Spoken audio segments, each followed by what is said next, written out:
É isso aí, o podcast ligado em série, começando com Lucas Salles e Matheus Ramos. A gente assistiu The Crown. The Crown é a série mais cara da Netflix e uma das mais caras do mundo, só perdendo pra Game of Thrones. Até porque fica difícil competir com Game of Thrones, né, cara? Exatamente. Mas o Bruno, olha só que interessante. Tá quase lá, porque cada episódio de Game of Thrones custa 15 milhões e cada episódio de The Crown, a média, é 13 milhões. Ou seja, é um custo muito próximo, justamente porque ele recria várias épocas, né? Numa Londres, desde a Londres vitoriana até a Londres mais atual. Então, assim, figurinos, pesquisa, locações. Então, a série não poupa figurantes nada, né? Também. Figurantes, os próprios atores. Então, The Crown, né, já retornou aí na Netflix para sua 4ª temporada, que vai falar sobre o que acontece na família real nos anos 80, mais especificamente de 79 a 91. Cara, eu vou te falar que era a temporada que eu tava mais ansioso, assim, ó. Que é pra falar da época da família real ali que mais impactou todo mundo, assim, né? Eu nasci nos anos em 91 ali, então a história da Lady Diana ali, da princesa Diana, faz parte do imaginário, né? Do imaginário popular de todo mundo, né? Todo mundo criavam-se várias teorias da conspiração quando houve o acidente com ela, em que ela faleceu. Então, assim, era a época que eu tava mais curioso pra assistir, que mais me bateu ansiedade, que eu queria ver, assim, o confronto das 3 personagens que fazem essa 4ª temporada acontecer de verdade, que dão energia, né? Que é a Rainha Elizabeth, a Margaret Thatcher e a Princesa Diana. Inclusive esse é o pôster da temporada, né? As 3 mulheres lado a lado, não mostra mais ninguém. Geralmente os pôsteres anteriores focavam mais na figura da rainha, seja interpretada pela Claire Foy ou seja pela Olivia Colman, mas nessa a gente tem o foco em 3 grandes mulheres, né? Que estabelecem o tom da temporada, da 4ª temporada. Mas sabem que eu vou tentar ser um pouquinho diferente, não porque eu quero, mas sim porque eu realmente fiquei muito interessado pela primeira temporada, que é o pós-Segunda Guerra Mundial, e que tem vários conflitos, né? A Inglaterra, ela tá se reestruturando assim como outros países também, e eu achei muito interessante, porque vários personagens ali, que eu estudava nos livros de história, conseguia vê-los, visualizá-los e imaginá-los num diálogo, como são os diálogos da primeira temporada, e o que mais me impressiona é que qualquer temporada que venha a seguir, seja a próxima, né, a 5ª, ou até mesmo na última temporada, que vai ser a 6ª temporada, onde eles vão encerrar, todos eu me sinto muito satisfeito em assistir a série, porque eu sei que aquilo ali de fato aconteceu, é um ponto de vista importante pra nós, que não temos acesso por dentro da história, por dentro do que foi dito pra nós, é visto de uma forma, acho que até de um repórter investigativo, é o que eu costumo chamar uma perspectiva investigativa, pra trazer todas as realidades que a gente não tem acesso. Então isso me deixou muito interessado pela série. É porque o Peter Morgan, ele é um dos biógrafos mais célebres da coroa, né? Ele acompanha tudo, ele sabe tudo, ele é o criador da série, ele é o principal consultor, né, dos roteiros da série. Obviamente, os roteiros da série são fictícios, né? Os diálogos, algumas coisas são fictícias, porque ele não estava ali naquele momento para poder saber, mas ele fez muitas entrevistas, tem relatos, né, de segunda ou de primeira mão, de quem viveu aquele momento, então ele constrói a narrativa em cima de fatos que aconteceram durante, né, o reinado da Rainha Elizabeth, que continua aí, enfim, Charles tá esperando até hoje pra ser rei, coitado. Então, eu acho que não vai ser, não. Então, assim, é muito interessante o que o Peter Morgan faz e o que todo o departamento, né, criativo faz em volta do roteiro dele, que poderia ser uma série bomba, né? Mas a Netflix jogou dinheiro, apostou, e não é por isso que ela é não só uma série celebrada, como também leva muitos prêmios. A grande aposta, eu acho que da Netflix, assim, nessa série, né? Já que ela é a série mais cara da Netflix, ali dentro do catálogo deles, dá pra entender, então, que eles apostam muito nessa série.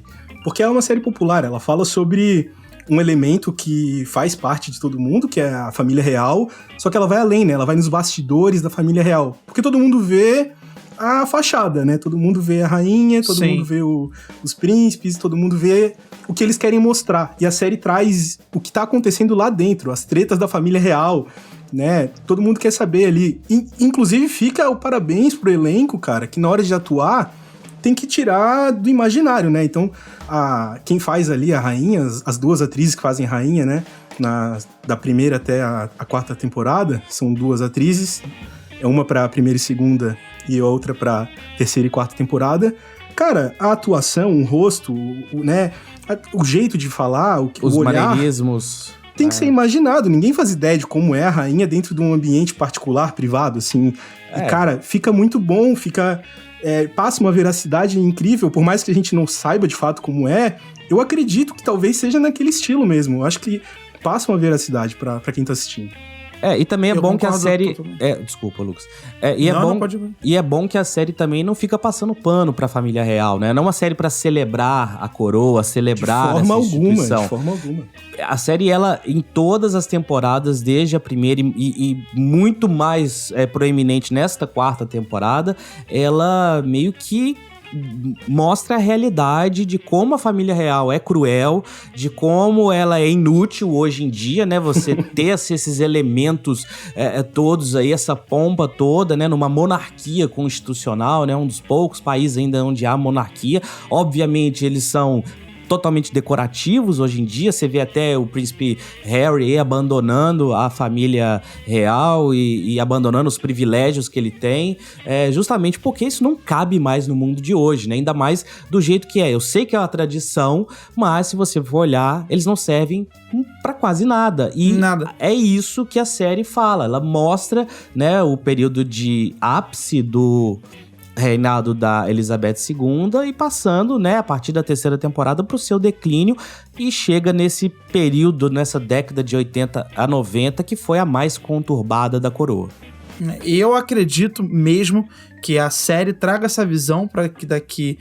Eu não tenho uma bola de cristal, mas eu acredito que daqui a 10 anos a gente pare de ter toda essa idolatria pela família real, não só pelo que a série nos mostra, mas porque assim caminha a humanidade. A gente vai parar de idolatrar pessoas em cargos que talvez não sejam tão importantes e que não tragam tantos benefícios quanto a gente um dia já imaginou que trouxesse. E eles não foram eleitos, né? Ele fala que é uma monarquia constitucional, mas obviamente o país é governado pela figura do primeiro-ministro, do parlamento. Sim. Mas, assim, a própria existência dessa figura, imagina, em breve a gente terá um rei, né? Como assim um rei? Ela foi necessária para a Inglaterra, né? Principalmente no período do colonialismo, né?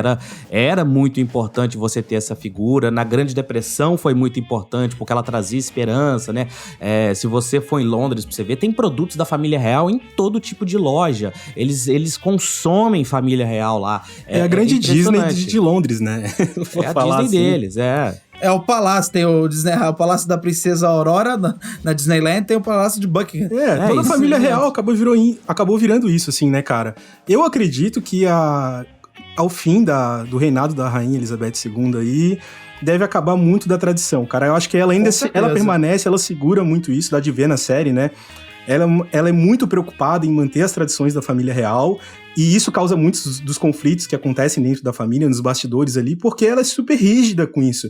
Ela não quer saber, ela vai impedir o casamento da irmã, porque a tradição fala que tem que fazer isso, e ela não quer saber das relações interpessoais ali, né? Ela herdou esse pensamento com o pai, o rei Gago. Ela herdou isso, e acho que ela, de fato, vai ser a última. A gente estava aqui comentando com o Brunão, nos bastidores, que o Príncipe Charles, ele já aprontou uma com a Princesa Diana, e que já teve uma belíssima de uma rejeição do povo da Inglaterra.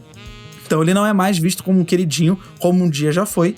E eu acho que a última imagem perfeita, né, que beira a perfeição, trazendo essa da monarquia, é de fato a Rainha Elizabeth. A Rainha Elizabeth é a única. E com ela, com o final do legado dela, vai-se também todo esse amor, toda essa euforia que a gente, pelo menos a gente consegue ver em algumas pessoas hoje na Inglaterra. E especialmente na quarta temporada, né, ela tem um episódio que mostra claramente onde todo mundo que está ali, naquela família real, na verdade não é uma família, estão todos ali para servir a rainha, para servir a coroa, para cumprir a função que eles têm, que é de união, de esperança, enfim, do Reino Unido como um todo, né?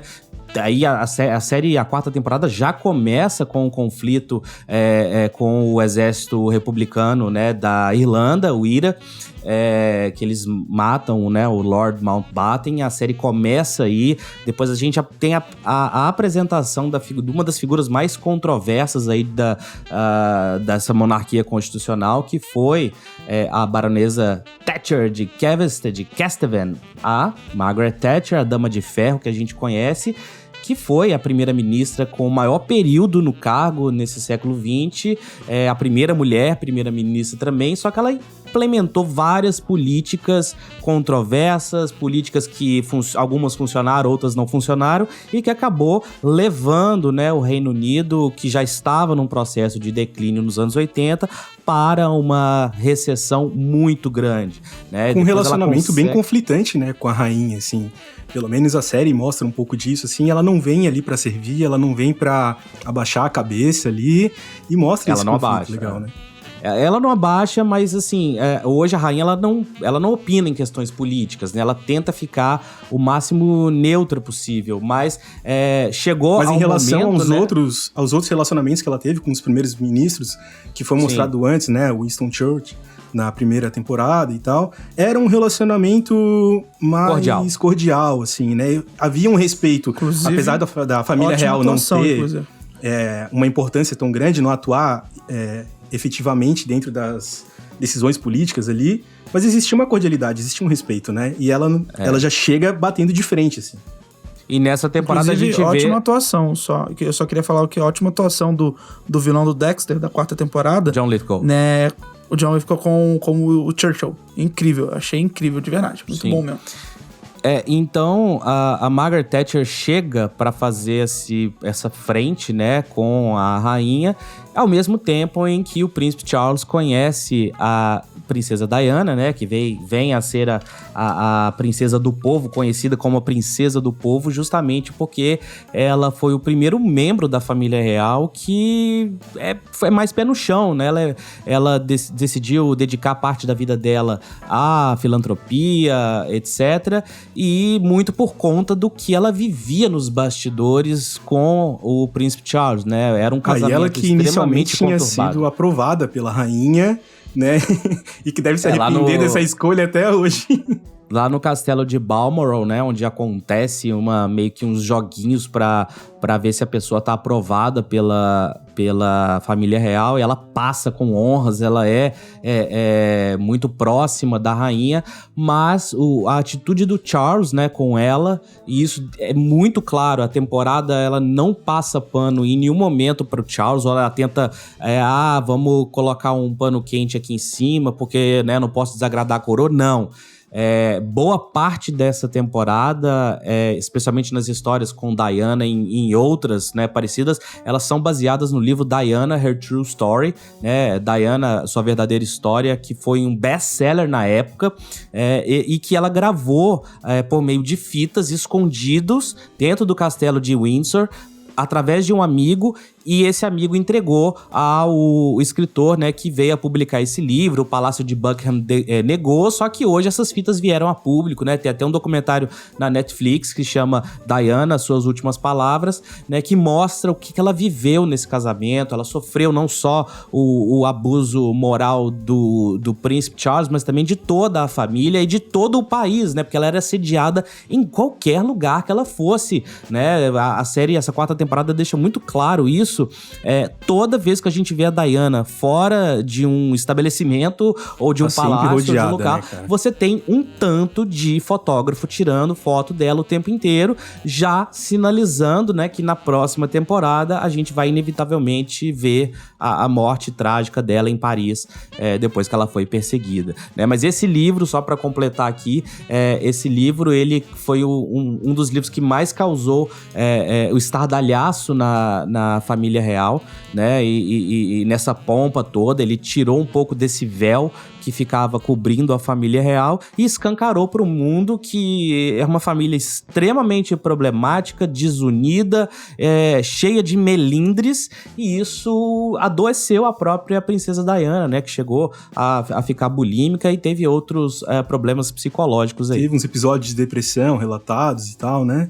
Mas, cara, o Lucas tinha falado sobre um dos atores ali, ele parabenizou a interpretação deles. Eu quero fazer aqui, ocupar um espacinho para fazer uma menção honrosa a Helena Bonham Carter, que faz a Princesa Margaret, que tá sensacional. Ela que já tinha interpretado a Rainha Elizabeth, na época Princesa Elizabeth, no filme O Discurso do Rei, que até o Lucas menciona aqui, que é o Rei Gago e tal, né? Gago. E essa história, ela é muito... Pra quem não sabe, é o pai da Rainha Elizabeth. O pai da Rainha Elizabeth, exato. Essa história é bem interessante, assistam esse filme, é um filme muito bom também. Nossa! Né? Concorreu ao Oscar. Merecidíssimo no Oscar. Lindo, lindo, lindo, lindo. E, maravilhoso. cara, dá os parabéns pra Helena Bonham Carter. Ela manda benzaço aqui. Ela interpreta muito bem, ela passa o texto muito bem. O olhar, como eu já tinha dito, né? Aquela questão de... A gente não sabe como é que era, mas eu imagino que tenha sido assim, né? Quando é pra passar o ódio que ela tem pela rainha, pelas coisas que ela faz, ou quando é pra ser feliz como ela era, né? Tipo, fora das tradições, um pouco da família real, até acho que um pouco pra provocar a rainha, assim. Sensacional, cara. Meus parabéns pra ela, que tá demais. E a própria figura da Princesa Margaret foi uma das figuras também que tornou a coroa, né, um pouco mal vista, né, sobre o ponto de vista, né, da própria família real, porque ela tinha um comportamento completamente errático, ela não se encaixava, ela não queria cumprir as normas, os protocolos, etc, né, impediram ela de casar, etc.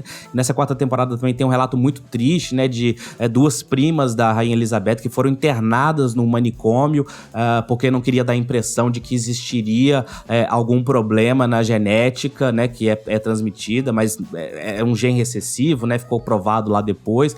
Ou seja, é tudo varrido pro debaixo do tapete. E tem uma cena muito icônica nessa temporada, quando tá tendo uma montagem de vários personagens, né, e por que eles estão o tempo todo servindo a rainha, mostra um rato passando. Então, dentro do Palácio de Buckingham, que é para ser o local mais luxuoso do mundo, mostra um rato passando. Ou seja, eles estão muito mais preocupados com a aparência do que realmente acontece ali dentro. Caraca, que sensacional isso! Você não viu o rato, né? Que profundo. Não vi. Que profundo, cara. De verdade, que profundo. Talvez tenha até um simbolismo no rato, né? O rato, ele simboliza o delator, né?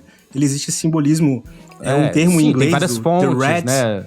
The Rat é o cara que fala as coisas, né? Dos jornais e dos tabloides, que é outra indústria que é muito proeminente no Reino Unido, justamente porque eles cobrem a família real. Eles têm muitos funcionários, né? O Palácio Real, etc. Certeza, então, com certeza. Tem muita coisa é fofoca, é mentira, mas muita coisa é procedente, sim. E outra cena que deixa muito claro isso é que quando a Rainha Elizabeth, né? Quando o Palácio de Buckingham sofre 2 invasões, né? Por um cidadão comum, que é o Peter Fleggan, né? Um cara que tá completamente desiludido com a política da Thatcher, né, com o thatcherismo, tá sem emprego, o Estado não dá nenhuma assistência, e um congressista, né, a gente não sabe se foi verdade, um congressista falou, já que você não tem mais ninguém pra procurar, vai procurar a rainha. Vai procurar a e ele decide, real, ele pula o muro do Palácio de Buckingham da primeira vez, ela não está lá, ela está em outro, tá viajando, e depois ele consegue e ele senta ao lado da cama da rainha e tem uma conversa muito franca com ela sobre os rumos do que tá acontecendo no país. E ele é um pintor decorador desempregado, ele olha no papel de parede assim e fala, nossa, eu imaginei que isso aqui ia ser muito mais refinado do que é, seu papel de parede tá descolando, essa pintura tá velha, ou seja, preocupados com a aparência e não preocupados com o que acontece lá dentro, né? A casa tá desabando, o castelo tá desabando, e eles lá tentando manter, não casa com esse, não casa com aquele, tem que ter a linhagem, etc.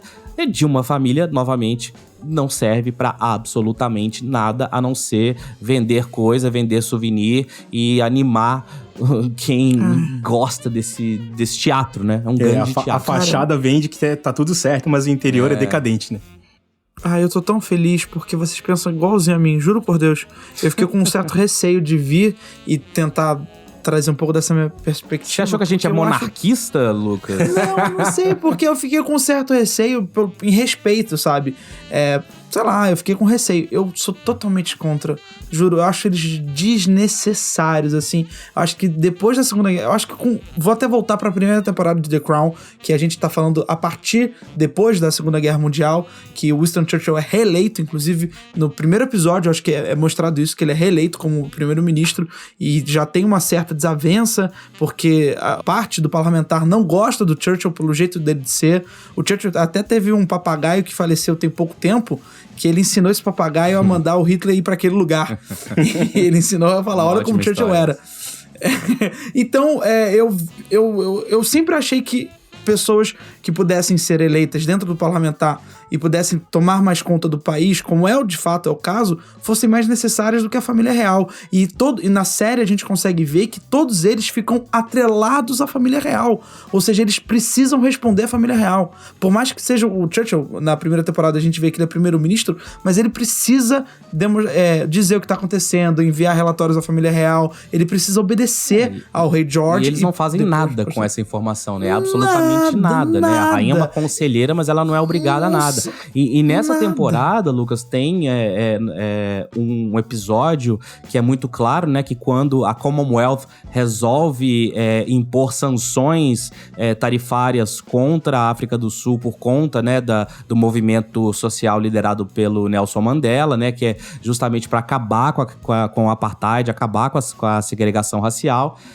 A Dama de Ferro, ela é contra impor sanções, né? E aí é uma das poucas vezes que a rainha, ainda que indiretamente, vem a público e fala, eu não estou gostando disso, né? Porque até a rainha, que é uma instituição, até a coroa, que é uma instituição tão milenária e conservadora e cheia de costumes, viu que naquele caso ali não fazia sentido, né? Toda a Commonwealth, ou seja, todos os estados que fazem membro da coroa, os que são originários e os invadidos, né? Porque na verdade eles invadiram e saíram conquistando. Bruno. E se você for só um sidebar aqui, se você for no British Museum em Londres, você vai ver que basicamente é um lugar onde eles escondem, eles guardam tudo que foi roubado do resto do mundo, né? Você vê, a Cleópatra está lá. O sarcófago da Cleópatra está lá na ala egípcia. Você tem materiais roubados de dinastias de outros países, do Oriente, do Ocidente. Então, assim, Londres foi um grande império militar, né, de poderio soberano por muitas o Império Britânico foi um dos maiores impérios, tipo, do mundo, terras descontínuas, né? Porque vai pra Nova Zelândia, Austrália, Canadá, Estados Unidos, uma época, Argentina. Então, assim, era gigante, cara. E é isso ali que o Lucas falou. A primeira temporada, ela serve muito pra demonstrar a decadência do Império Britânico depois ali da Segunda Guerra Mundial, né? Que não se faz necessário, até porque o rei George não ajudou no combate contra a Segunda Guerra Mundial. Inclusive, a gente tem episódios até de que o irmão dele, que abandonou a coroa, entregou informações pros nazistas e tal, né? Nazistão. Toda as irmãs Toda a história da coroa e da família real é uma história cheia de controvérsias, né? Enfim, eu não sei se quem tá ouvindo aqui vai ficar puto da gente falar isso, mas é uma instituição que precisa acabar, que é incompatível com o mundo moderno, né? Não só é a monarquia, mas como todos os regimes, né, que não democráticos, né? Embora a monarquia inglesa não tenha nenhum dito político no mundo, é uma instituição acabada. Né? Você vê que os próprios membros estão saindo de lá e falando, não quero esse privilégio todo, porque isso aqui representa algo que não é mais compatível com o mundo que a gente vive hoje, né? E acho que essa 4ª temporada de The Crown, ela deixa isso muito claro no momento em que ela mostra, né, por meio da Diana e também por meio da Margaret Thatcher, como que a família real, ela pode ser tóxica, ela é tóxica para aquele meio ali, né? Embora, sei lá, venda prato, bordado e travesseiro, né? Mas eu acho que ninguém vai ficar puto com a gente não, Bruno. Eu acho que a série, ela serve muito bem pra falar de fatos. E aí cada um faz a sua decisão. Se tu olhou aqueles fatos que são jogados pra gente e tu ainda concorda que a monarquia deve existir, a família real é um bem material da Inglaterra, ok. A gente pensa que não. E custa bilhões de libras, né, pros copos. Não é nada barato, manter aquele... É um teatro, né? Se você for nas Joias da Coroa assistir e ver as Joias da Coroa, você vê que, assim, é um teatro, é uma encenação muito grande, e eu acho que The Crown deixa isso muito claro, sem também ofender, né? Ela simplesmente tá falando, olha... Exato, ela mostra fatos, ela não toma escolha, também, ela não toma uma posição necessariamente. Ela não romantiza, ela não cria uma situação alguma. tipo assim, somos todos lindos, maravilhosos, tudo corre bem. Não, o Peter Morgan, ele vai na jugular, né? Tanto que o Palácio de Buckingham nunca admitiu saber da série ou ter assistido a série, mas muita gente lá de dentro reporta que eles são obcecados por The Crown, né? Porque justamente mostra a história deles de uma forma que nunca foi contada antes, né? E... quinta temporada tá vindo aí, a gente vai ter mais acontecimentos, né? Especialmente aquele mais trágico envolvendo a princesa Diana, né? A morte de outros personagens, né? Que assim, vão falar que é spoiler, mas está em todos os livros de história. Aconteceu no mundo, né? Mas... olha, até aqui uma série impecável em todos os aspectos narrativos, técnicos, temáticos, atuações. Artísticos. Os atores se parecem com os personagens, eles têm até esse cuidado. O elenco?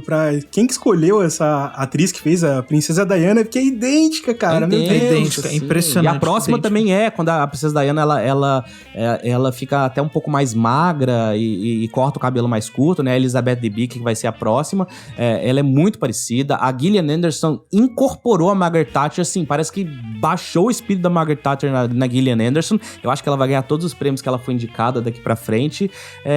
E a própria Olivia Colman, né? O Prince Charles também, o ator que faz o Príncipe Charles, do jeito que ele fica curvado pra falar. E se você assistir entrevistas reais, se você assistir cenas reais da família real, você vai ver que bate, assim, às vezes no milímetro até o movimento que eles fazem, né? Então, assim, é uma série Philip, né? Que mostra ele no começo feliz com aquela ideia de entrar na família real e parece que a alma dele vai sendo extraída do corpo, assim, né? Do decorrer dos anos. Mano. Sensacional, elenco sensacional. Cara. Não tenho que falar da escolha de elenco, só parabenizar os caras. E parabéns agora, não querendo fazer charminho, mas parabéns à Netflix por bancar uma série com essa perspectiva.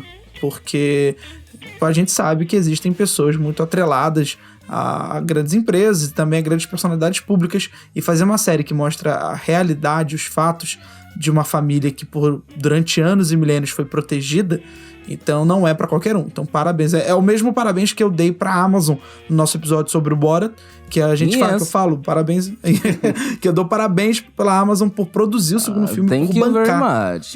Parabéns ao Peter Morgan, né, que matou no peito aí, né, cara? Exatamente, parabéns a todo mundo, cara, incrível. Peter Morgan, se você estiver ouvindo a gente, parabéns, porque o Borat tá ouvindo a gente. Gente, esse foi mais um podcast Ligado em Série. Voltamos na próxima semana com mais séries, mais temas, mais cultura. Adiós! See you next week, guys.